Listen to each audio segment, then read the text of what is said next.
this is Charger Chat. I'm Madison McNeil. This is Chloe Larson. And today we're with Tiger Bedville. How are you doing this morning?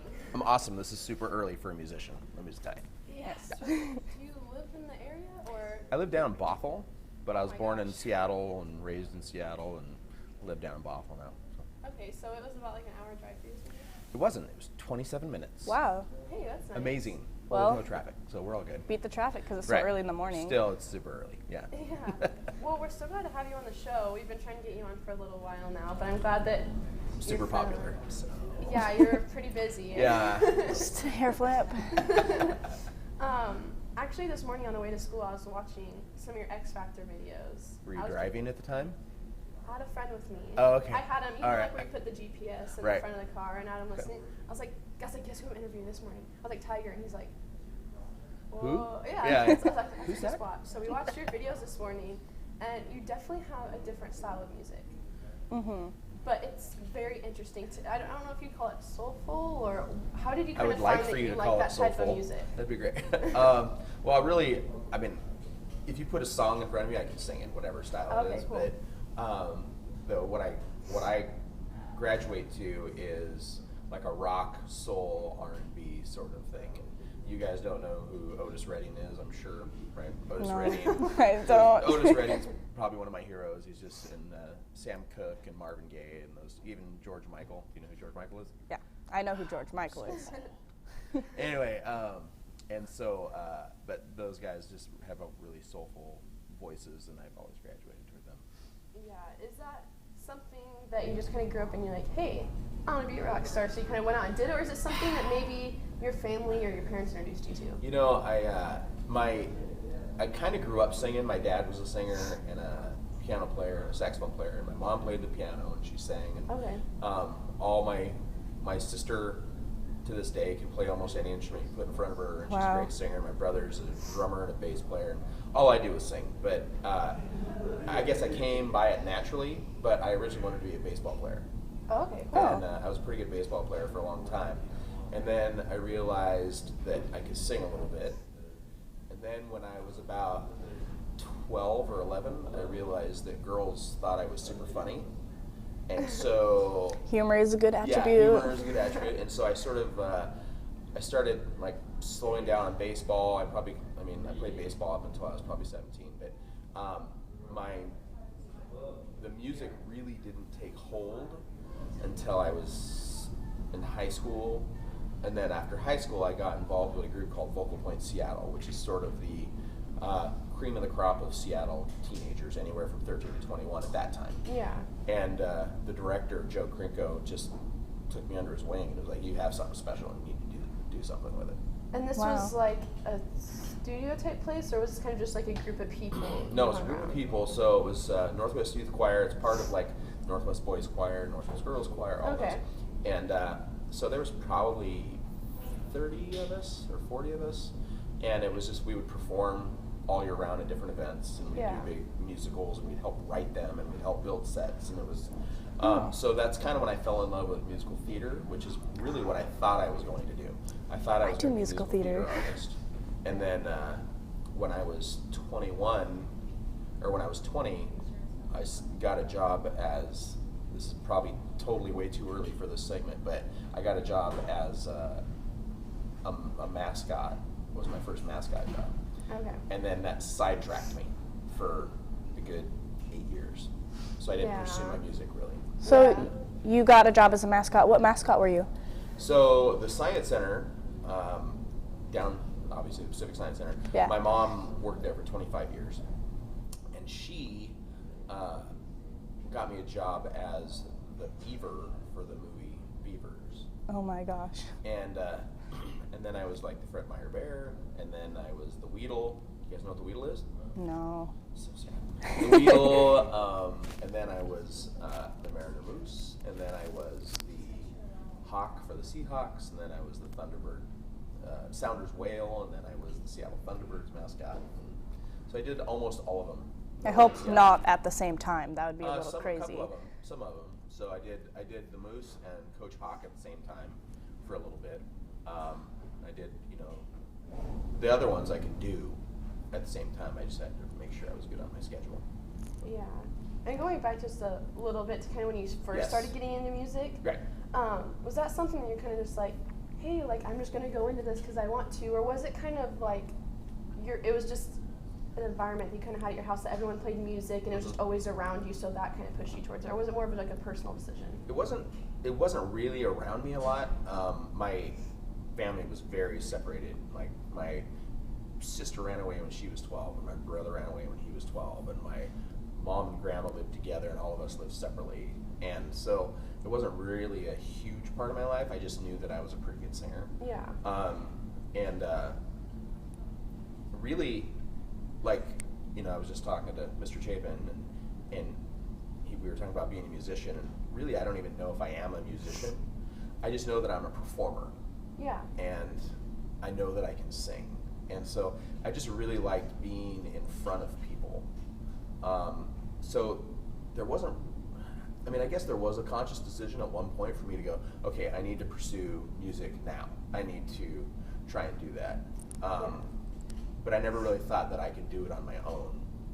So that's when I got together with Ronnie and a couple other guys, and we formed a group. And would you say that was kind of like a turning point for you? Like, would you say like once you started doing that, it really like built like a different path for you, or would you say that you just kind of felt like that was the path you're supposed to be on? Man, you are good questions here. I've just always been really good with go with the flow. Okay. Someone much more intelligent than me once said that luck is when opportunity meets preparedness, right? So I've always had a lot of opportunity and not so much on the preparedness. Like Yeah. I've not really been prepared for a lot, but I've done a lot of things. And so I fell into a lot of things, and music just seemed to be the natural fit. There were a couple of really big opportunities that I missed. I don't have many regrets, but when I was 21, which was 26 years ago now, that's so sad to say, I had the opportunity to perform and write with Heart. Yeah. Do you know who Heart is? This is so fun for me. Educate yourself with Heart, at least. They're a big rock band still. Okay. And I had the opportunity to record and write with them and do some really great work. And I walked up they approached me. They said, come down to the studio. And I walked up to the studio one day, and I went like this. I barely knocked, and nobody answered. And I walked away from it because I was freaked out. So that was like one of those life-changing moments that you spoke of that could have been amazing. What was the original question? I think we covered it, right? I think that was a good answer to it. Yeah. So I know that she does some theater too, and you were talking a little bit about theater. Do you want to add anything to that? Oh yeah, I do musical theater myself. Like right now, we're doing The Little Mermaid.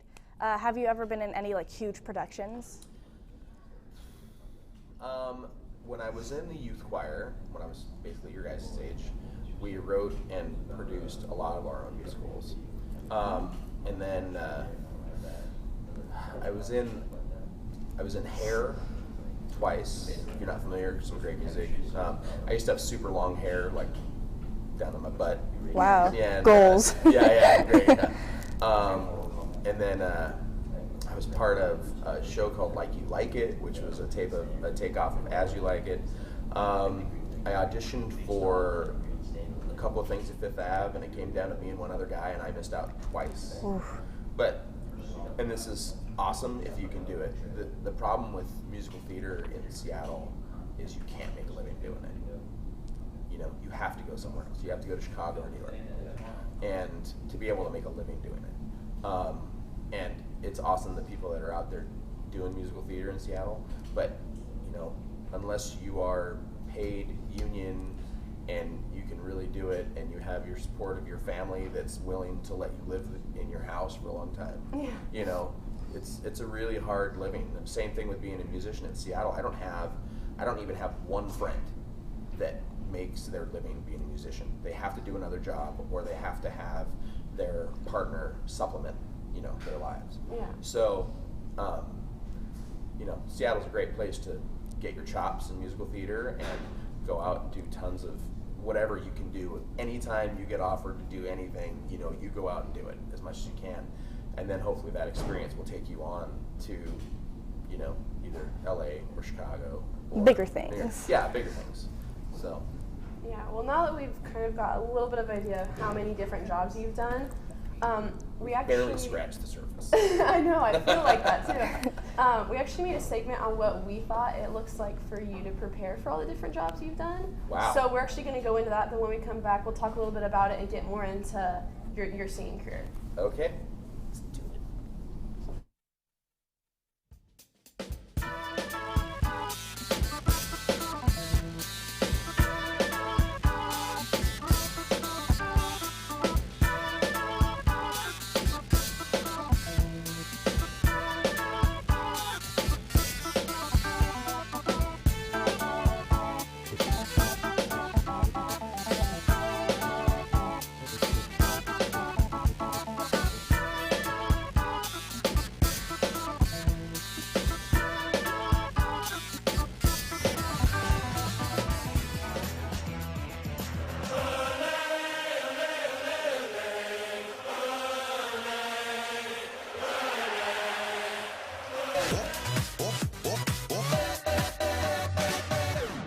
Gangnam Style.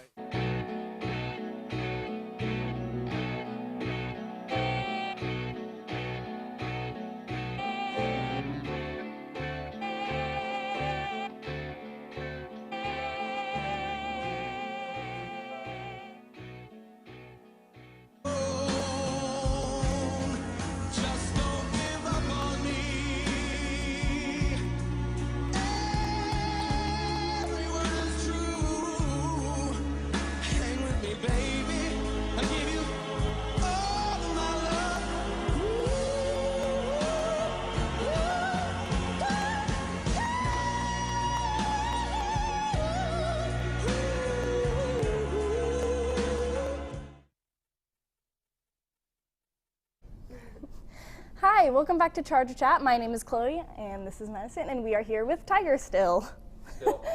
He's still here. So the last part of that was, I believe, your last X Factor performance.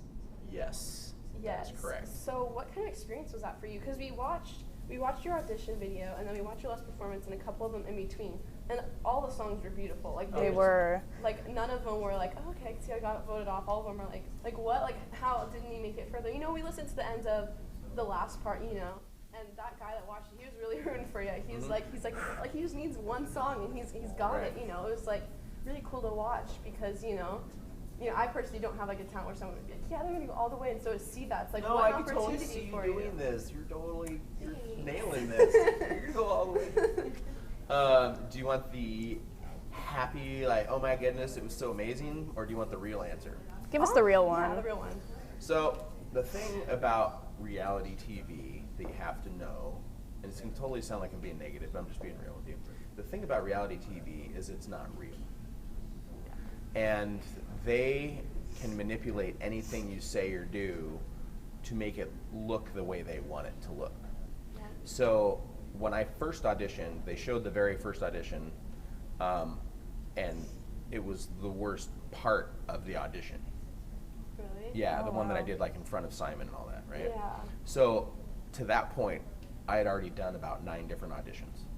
Really? So yeah, the process starts in a big line of people, and then you have to go to audition and audition So until you finally many make that. to, like, weed it So out, yeah, and then to do the very first audition in front of Simon and them, I didn't even know I was going to get to audition because I was an alternate in case somebody didn't show up. Oh. So it was about 10 to 10 p.m. that night, and I'd been waiting in there in that room since about 4 o'clock. And so they finally came up and said, okay, you're going to go on. I was like, great. And this is probably 9 o'clock. And they said, what song are you going to do? And I said, the Cry Me a River. And they go, oh, you can't do that one. We don't have the rights to that song. And I was like, well, You're like, what? well, what am I supposed to do? They go, well, pick one of these songs off your list. And so it was a song called Truly by the Commodores, which is a beautiful song, but it's not a competition song. And so I'm sitting there singing it as loud as I can, trying to remember the words because wasn't even in my brain. Like I have no idea. And then about 2 minutes before they came up, they said, "Hey, we got Crimea River approved, so you're going to do that one." Oh my gosh. So I hadn't even heard it.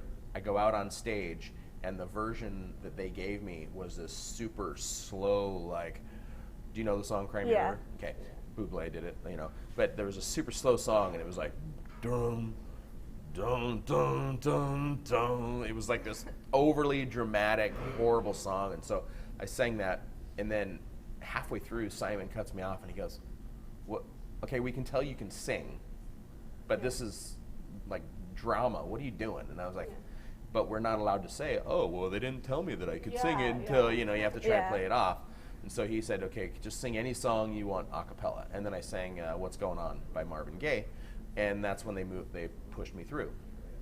So I made it through there, and then I went to boot camp, which, they didn't really show a lot of, but it was a lot of late nights and a lot of early mornings. And one morning they even sounded air raid sirens at 5 o'clock in the morning to wake everybody up. So they're pounding on people's doors with cameras, and we were up until almost 1 o'clock in the morning. So the whole thing about boot camp was they were trying to see who could, weather the storm. Yeah. And, the whole experience, like I look back now and go, okay, if I would have played it differently. There's one part, I don't know if you saw it, I sang a version of Billie Jean. It's sort of a rock version of Billie Jean. And I come out on stage, and all they showed was Simon going, "Hey, Tiger," and me going, "Hey, Simon." That was pretty much it. Yeah.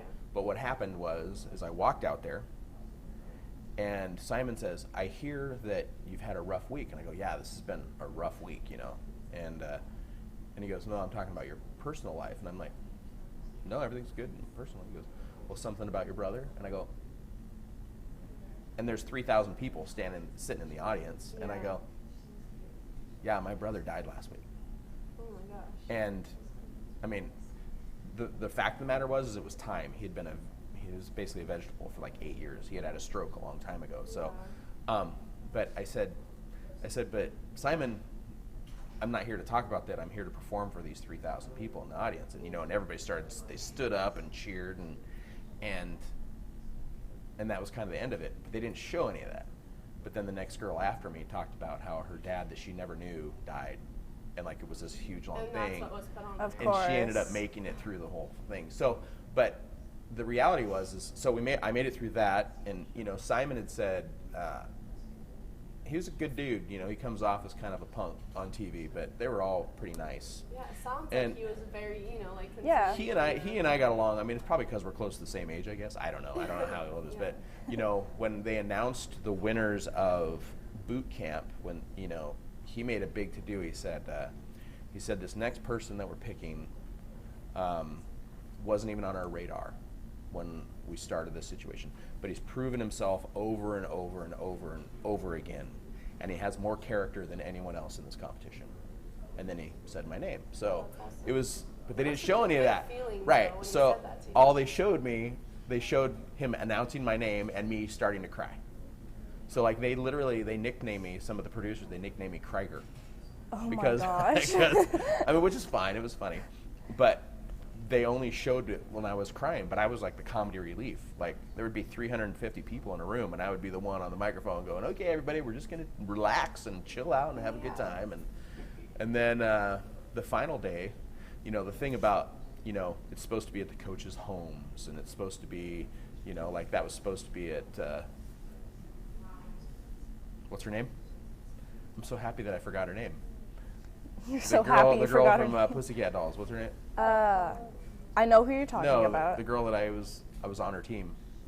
That's so awesome. Anyway, it doesn't matter. Obviously, it doesn't matter. Anyway, so they, we're supposed to be staying in their home. Well, we show up to this mansion in Malibu. She had never been there. We had never been there. Of course. And we were supposed to stay there, but we ended up staying in the Malibu Motel down the street. And, they're supposed to be our coaches, like on The Voice or something, But the only conversation I ever had with her was when she cut me. Are you serious? Never met with her. Oh, Never is that talked the with her. lady with the darker hair? Yeah. Okay. Yeah. And so that was the only conversation I ever had. But, you know, you saw in that last clip, I was totally beat red, and like, because in that situation, that whole day, there was 8 of us up there, basically on the mountain in Malibu. There's 8 of us up there, and there were probably 6 different cameras set up all over the property. So we went from one camera to the other being interviewed by different hosts or producers. Yeah. And so by the time I got there, I was massively sunburned. So I looked like I was, you know, hyperventilating or something, but it was bad. You forgot to put on your SPF Yeah. Well, I didn't think I was 2000. going to be out there. Yeah, 2000. So, but then after it was all over, when I got cut, I was actually okay with it. Yeah. Because I figured that all these singers must be awesome, because none of us got to see each other sing throughout the whole competition. Really? Oh, So we didn't know who was good and who wasn't, okay. Interesting. right? And so when we started watching it on TV, you know, I was having viewing parties at a bar that I was working at, and my wife and I are sitting there watching these people sing, and we're like, how did that person make it farther than me? Yeah. And it's not that I think I'm God's gift to sing, because I'm not, but I know that I can sing, and I knew who I was better than at that point, you know. And then when they announced the final, I guess it was 4 from my division, and to see who it was really devastating. I mean, it was really, I went from like the highest high you could find to the lowest low. And I'm not a person that gets depressed. I'm not a person that gets sad or anything like that. But for about a good 4 to 6 weeks, I didn't know what I was doing. Like my life was spinning. I had no idea what I was doing. Well, it's definitely hard when you know you're like, well, I know for a fact I'm at this level, Right. and then you see people that are supposedly, you know, higher than that, and you're like, wait, you're like, am I like not looking right? Right. Am I not really paying attention to what I should? Well, it was the reason X Factor isn't on the air anymore is because they had really bad production, and in my opinion, I don't. This Yeah. isn't a fact, but they tried to make it more about the story than the talent. So at the time, we were in the process of losing our house because of different, you know, things Yeah. when the For when the reasons, crash, yeah. yeah, you know, and we're still in our house, by the way. But you know, Dexter, the guy that basically made it on there somehow in front of me, you know, he was homeless, right? Josh was a taco maker, even though he'd only worked in a taco bar for one day, and they filmed it for the show, but they filmed him doing it, but he was actually a working musician selling out major arenas in Cleveland. And then Leroy Bell, who was also, he's from Seattle. He's the black dude that's like 65, but he looks like he's 40. He's super, you know, good genes. Anyway, but he's sold out to Paramount and Triple Door and all that stuff in Seattle, and he was on there too. And so, yeah, to watch it and realize that I was no longer on it was very surreal. And then they cut off all contact with me. So I wasn't allowed to talk to any other contestants that I'd become friends with. And I wasn't allowed to talk to my producers. I tried calling the lawyers, you know, trying to figure out what's going on, and nothing. So for 6 weeks or so, for many, many months afterward, I was like, man, if I would have just done this, if I would have just played their game, if I would, what could I have said to Simon differently? What could I have sung better? What could I have, you know, anything that, you know, Yeah. anything. You know, but at the same time, looking back, you have to see all of your performances were still amazing. Like, even if you take out like the conversations you had and, you know, stuff like that, like it, you know, it does suck because that shows a whole different side of you that they're not putting out there. But at the same time, at least from what, you know, me and some other people have watched, there were still amazing performances. And Yeah. at the end, there was still a conversation like, he has major talent. And you really got yourself out there Yeah, and showed definitely. yourself to the world, and you're like, hello, this is me. Yeah, no, it's so cool. Right. And at least I'm glad that, you know, people had the opportunity to see that, you know, Sure. because Yeah. even if you don't make it all the way, people are still like, wow, I want to see where that guy goes. You know what I Sure. mean? Like, you're Oh, yeah. still out there and people are still like, oh my gosh. And I bet there are people like you that are like, he should have made it up more, you know? Right. But Well, I feel like, I mean, I had Facebook requests and emails from people all over the world, Oh, that's like awesome. Wow. Dubai, Bangladesh, China, Russia. I mean, so it was pretty great. Yeah. It was a little overwhelming because it was a little overwhelming, but I also felt like I didn't earn it. Like I didn't earn that part. But, you know, as soon as I finally figured out that I needed to get my butt in gear, that's when I recorded I'm Holding On, which is I mean, I don't know if you've seen it or heard it, but it's one of my music videos that I put out, and it's an amazing song, and it kind of has a lot to do with the X Factor experience. Yeah. And then I did a remake of Don't Give Up on Me, which is the song that I sang at the end of it, just to really let it fly. And that's it's probably the best work I've ever done in my life. So, but I mean, other than that, again, you know, real life happens, and you have to keep working. So I have a DJ company. I DJ and MC events all over the country. I sing when I can. I don't really even sing that much anymore. But I got to go to the Grammys a couple weeks ago. Oh, really? And a friend of mine works for Universal Records, and he had me come down, and I got to go to the pre-Grammys and the awards after. I mean, I'm sorry, the parties afterward and stuff, and it kind of kicked me in the butt. Like, okay, there are people that are still a little advanced in age, you know, late 30s, early 40s, that are still making a go of it and still making a contribution to music, and you know, there's no reason that I can't do that. Yeah, so I'm finally, you know, I got done working on this one project that I was working on, building stuff, and then now I just got to focus on my music again. Yeah, exactly. Well, we know you're not much of a guitarist, but we did make a segment that has to do with guitars and stuff like that. So we're actually going to go into that, and then we'll come back and ask you some more questions. Yeah.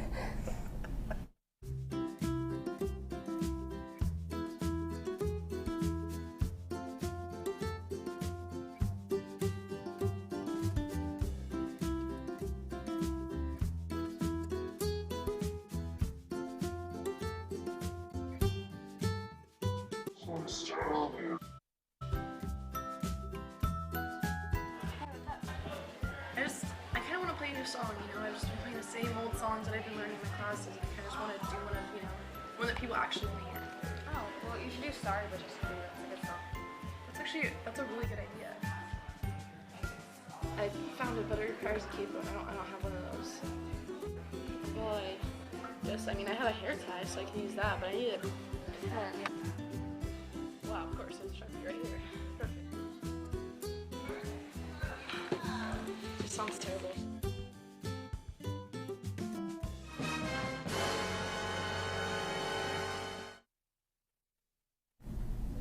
Welcome back to Charger Chat. I'm Madison. This is Chloe, and we are here with Tiger Benville. Still here. As we were talking about the X Factor, a little bit more towards the beginning of that, we were talking about you being the mascot for literally everything. So, Basically. Almost everything, yeah.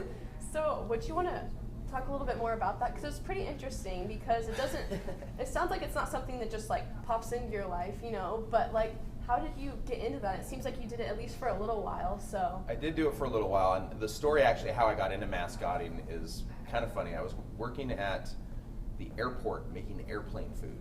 Okay. And it was a horrible job. Was this a first job? Or? No, I've actually been working since I was 12. So Oh, wow. I was probably 19 at this point. I was at the airport making airplane food, trying to figure out what I'm gonna do with my life, you know. And I walked in one day, and the whole crew and the manager were standing there, and they all yelled, they started cheering, and they said, "Congratulations!" And I'm like, "Why?" And my boss goes, "Today's your 1-year anniversary." And I went like this. I went, Well, darn. I quit, and I walked out. Ooh. I couldn't believe that I'd been there a year. And so my mom, at the time, like I said, she worked at the Science Center. She's like, "Well, you need to get a job." And so I ended up getting a job as Bucky Beaver, which was the mascot for the Science Center movie, for the IMAX movie, Beavers. Yeah. And I did that a couple times, and it moved into, I got hired to be the Fred Meyer Bear. So I was the Western Washington Fred Meyer Bear. For any grand openings of Fred Meyer or whatever, I'd do that. And as a 19-year-old kid, at that time, making $15 to $20 an hour in 1989, that's a lot of dough. That's right? a lot. So, and then from there, I got hired on as the Weedle, which at that time was the mascot for Como TV and radio. I didn't even know they had a big, mascot. Huge, you ever heard of the Weedle on the Needle? It's a children's book. Big No. red nose. Sounds familiar, but Okay, Actually, that's- yes. Well, anyway, so that's a book from the 70s, and they took him on as the mascot. then from there, I got hired on as the Moose in 1990, and there was actually 2 of us originally, but I was in the process of finishing. I was in a musical, and so I couldn't just start the Moose. So, in July of 1990, way before either of you were born, they hired me to be the full-time Moose, and then I did that for 4 years. Nice. And then from there, I was like, I got fired, but we said that I quit because I wanted to go pursue my acting and singing career, which it's sort of a half-truth on both sides, right? Yeah. And then I ended up being the mascot for the Sounders Whale, and then I was the original Cool Bird for the Thunderbirds for 3 years. Okay. So. That's really cool. Hope you don't mind me asking, but why were you fired? Oh, no, you can ask all you want. So the thing, as a kid, I was kind of thrust into the spotlight, even though I had a costume on me. So I was hanging around famous people, Ken Griffey Jr. and I were buds, and Alex Rodriguez and I were buds, and Edgar Martinez and Chris Bosio and all these guys. And so the fame part of it wasn't really a thing for me because it was just real life. It was like I was just part of these guys' lives, right? Yeah. But I probably shouldn't say this, but I'll tell you. So part of the deal as the Moose, they wanted me to come into the office like 40 hours a week and do like a job, right? Well, as a 21-year-old, I wasn't down for that. I was like, I'm not a 40-hour-a-week guy, never have been, never will be. And so over time, that sort of built up. And I would do things that I wasn't supposed to in the suit. Like I would go and do appearances without telling the front office. Oh. And so kind of one of the final catalyst thing was my grandma was in a rest home up here in Snohomish. And I decided that I was going to surprise everybody in the Moose suit. So I came up and I went to each room and said hi as the Moose and stuff. Mascots don't talk. And anyway, I made the Snohomish newspaper. And it got back to the Mariners, and they were not happy about that. So they loved what I did when I was in the suit, like as far as in the games, all the different routines and stuff. But the fact that I wouldn't come into the office, and then I just sort of took it on as my own, they didn't really dig that. Weren't down for that. They weren't down for that. So on December 31st of 1993, they let me go. So. Okay, well, I saw a picture, and it said that it was you, and it was with Tom Hanks. Yeah, that was True. about 80 pounds ago. But yes, that's true. Was that something that was just kind of like, let's get this picture, or were you able to? I know you were in the suit, but were you able to have a conversation with him? Yeah. So where my green room was where everybody else's green room was, and so whenever we had stars come into town, they would be like it would be like the classroom size, and then this would be my office, right? Yeah. So Tom Hanks, Kenny G, Peebo Bryson, Oak Ridge Boys, Jasmine Guy, CC and Music Factory. There's all sorts of people, but yeah. I had very limited conversation with Tom Hanks because he was in town while they were filming Sleepless in Seattle. Oh, okay. Which wow. We didn't know what that was yet. We didn't know that they were filming that, I just knew that he was in town. And he had a special spot right behind home plate that he sat every game. And he came to a lot of games that year. Because he was in the area. Because he was in the area filming. Cool. And so, but he was a really, really nice guy. We didn't have like major, conversations, but that's another one of those things that I look at and go, that was an opportunity that I could have had that conversation with them and, maybe pursued something with that. Yeah, exactly. But I also don't like to be that guy that's like, hey, what can you do for me? Yeah. Yeah. Exactly, because sometimes you're like, oh, okay, well. Right. Don't want to be annoying. Which, that's probably a big part of the reason why I haven't made it to where I want to be. Yeah. Because in my life, the way that I was brought up and everything that happened to me when I was a kid, I'm constantly seeking others' approval. Yeah. Always. I feel that. Yeah. we definitely And understand. so, but that still goes on, and I'm 47 years old. Yeah. And so I don't like when people don't like me, so I don't like to bother people. It's why I've never really done sales. I don't like, and so I feel like some opportunities have passed me by because I wasn't willing to just put my best foot forward and go for it. Yeah. Well, I know we're kind of getting towards the end of our show, but Do you have anything for, a lot of kids, are, really talented in singing Sure. and, instruments and, theater and stuff like that. Do you have anything that you'd say for people that really want to get out there but maybe are more like, I don't know exactly how to go about that? Do you have anything to say to them? Do it! No, I'm just kidding. We didn't even get to talk about Mystique with Ronnie and all that. That's Mr. true. Chapin. Well, at some point. Come back for show 2. Yeah. sometime. There we go. Part 2. I'll bring you some music so you guys can hear it. Oh, that'd be awesome. Yeah, I know his Chapin's dad, he has one, but he's never opened it. Oh, And I have. went over there once and he's like, look, I haven't opened it yet, but I have it. Well, I have several boxes of them, so I'll bring you seriously? guys Oh, some. cool. Yeah. That'd be awesome. As far as giving any advice, I don't really know who I am to give advice, but I have experienced a lot. I've traveled a ton, and I've experienced more than probably anybody else I know as far as different types of experiences. Yeah. Like for you, if you and I were having a conversation, which we kind of are, Yeah. and I was like, if you want to do musical theater, do musical theater. Like, get out there, do as much as you can. Don't say no to any little bit part. If they're just asking you to come in and be a mushroom in Alice in Wonderland with no I would speaking love parts, that. do it. You know what I mean? I mean, like, just do it. Get as much experience as you can. Because, like, for me, like, my resume is horrible now. Like, when I was in my early 20s, it was pretty good because I had done a lot of things, right? Yeah. But now it's horrible. Like, if I tried to go and audition for something, they'd be like, why is there a blank page here? I mean, it's horrible. Or everything from 20 years ago, it's horrible, So, like I said, just do as much as you can. Take classes as much as you can. I've never taken a voice lesson. Wow, that's But pretty amazing. But I also have not taken, I think I've taken like a voiceover class but you have to get familiar with the business of musical theater, get familiar with the business of commercial acting, learn what SAG and AFTRA are, the different unions. Just try and get as educated as you can, because when you get launched into a situation that you're not familiar with, having as much information in the back of your head is going to do wonders for you. Yeah. And that's what I would do different. And I would have learned an instrument. I would have learned some Yeah, sort of just to instrument. have one Yeah, other just to thing have one that I kinda could, going, my instrument's always been my voice, and I do probably 150 different types of voices. Yeah. But just learn as much as you can, because that's what I didn't do. Yeah. And I feel like my life would have been greatly, would be a lot better had I done that.